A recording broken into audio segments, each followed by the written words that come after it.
অত্যাচারীর লৌহ কপাট ভাঙতে যাব, আমি আহমদ শফির সাহস বুদ্ধি হব।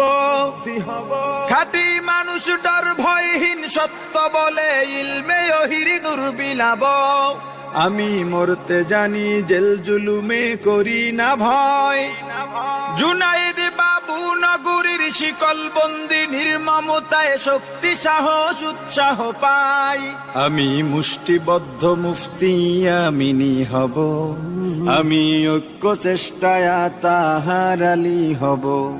আমি স্বপ্ন দেখি জনতার স্বপ্ন হব। অত্যাচারীর লৌহ কপাট ভাঙতে যাব, আমি সৈয়দ ফজলুল করিমের কান্না হব। কাফনের কাপড় মাথায় রাজপথে ওই বীরের বেশে হার না মানার শপথ নেব।